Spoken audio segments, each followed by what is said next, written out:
अब मैं मंच पर बुलाना चाहूंगी डॉक्टर अर्पित चोपड़ा जैन जी को, MD homoeopathy and critical and surgical disease specialist, Arogya super speciality modern homoeopathic clinic.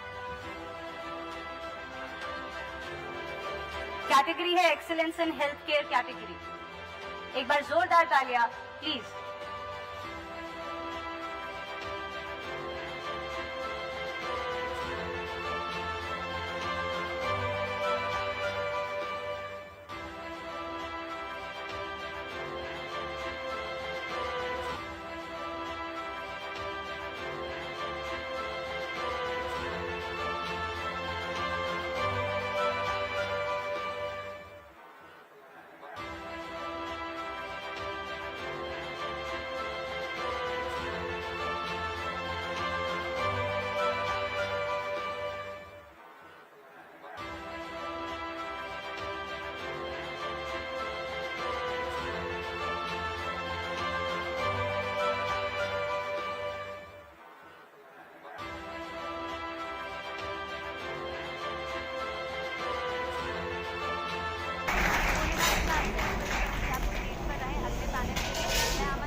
Doctor Arpit Chopra, मेरा सवाल आपसे, हमने एलोपैथी में सुपर स्पेशलिटी सुना है, लेकिन आप ये बताइए कि आपके क्लिनिक का नाम आरोग्य super speciality modern homeopathy clinic क्यों रखा गया है? बहुत बहुत शुक्रिया। इसके पहले कि मैं इस बात का आंसर दूं, मैं ये बताना चाहूंगा कि मेरे घर में 19 एलोपैथिक डॉक्टर्स हैं, तो I had been specially sent to homeopathy. Sir भी मुझे जानते हैं, कर रहा हूँ इंदौर में, और सर का काफी आशीर्वाद भी रहा है हमारे ऊपर।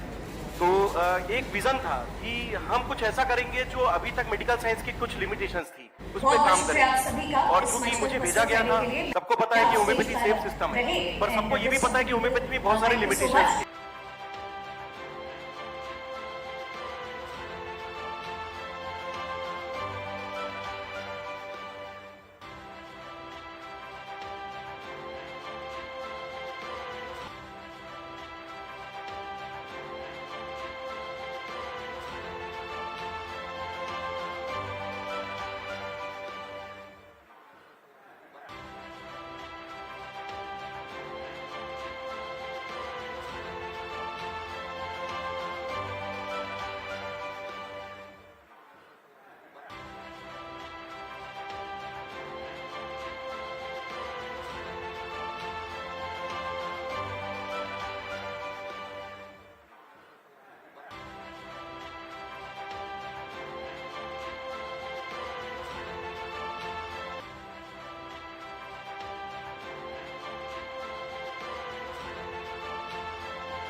पूर्णिमा जी, मैं आपसे रिक्वेस्ट करूंगी आप स्टेज पर रहें अगले पैनल के लिए। मैं आमंत्रित करना चाहूंगी हमारे अतिथियों को, doctor Arpit Chopra, MD homoeopathy and critical and surgical disease specialist, please मंच पर आए।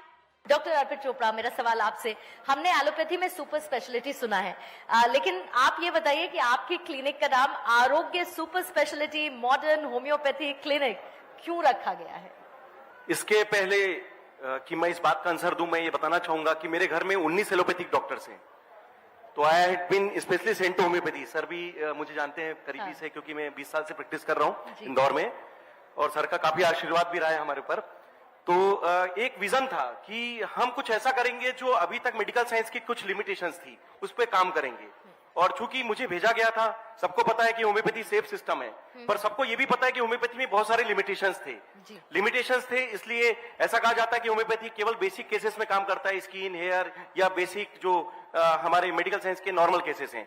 पर अगर हम बात करें ऐसे केसेस पे जिसपे मेडिकल साइंस आज भी रिसर्च कर रहा है, और रिसर्च की काफी संभावना भी है, जैसे कैंसर के स्टेज 4 के पेशेंट जिनको कीमोथेरेपी और रेडियोथेरेपी, इवन सर्जरी के बावजूद भी फायदा नहीं हो रहा है, किडनी फेलियर के वो पेशेंट जो डायलिसिस करा रहे हैं या एक तरीके से ट्रांसप्लांट के लिए मजबूर हो चुके हैं, या इवन ट्रांसप्लांट करा के भी फेल हो रहे हैं, कुछ ऐसे पेशेंट जो सर्जरी पर जाने के लिए बाध्य हैं, लेकिन सर्जरी कराने के बावजूद भी इस बात की कोई श्योरिटी नहीं की है सर्जरी उनके लिए फिर से रिलैप्स होने की कंडीशन में आएगा या वापस आएगा कि नहीं आएगा, पेशेंट पूरी तरीके से ठीक हो पाएगा कि नहीं हो पाएगा। कुछ ऑटो इम्यून केसेस, ऐसे केसेस जिसमें पूरी दुनिया अभी भी बहुत रिसर्च कर रही है, पर चूंकि बाकी मेडिकल साइंस में भी ये कहा जाता है कि इसका कोई इलाज नहीं होता है और आप इम्यूनोसप्रेसेंट या स्टेरॉइड देकर इसको केवल कंट्रोल कर सकते हैं, तो ये लाइलाज कैटेगरी के केसेस, प्लस कुछ ऐसे पेशेंट जो हॉस्पिटल के कैटेगरी में, जब हम सब प्रकार के कोशिश करते हैं, इवन एलोपैथिक सिस्टम या सभी प्रकार के सिस्टम के फेलियर होने के बाद कभी कोई पेशेंट कोमा में चले जाए, तो जब हम ईश्वर को याद करते हैं, ऐसे समय में भी अगर कुछ अलग किया जाए, तो उस रिसर्च के लिए हमने अपना विजन बदला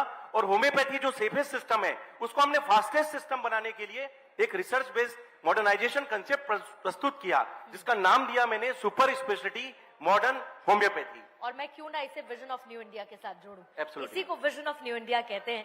हमारा पता है डॉक्टर अर्पित चोपड़ा जैन, आरोग्य super speciality modern homeopathy clinic, Janjirwala चौराहा, न्यू पलासिया, इंदौर।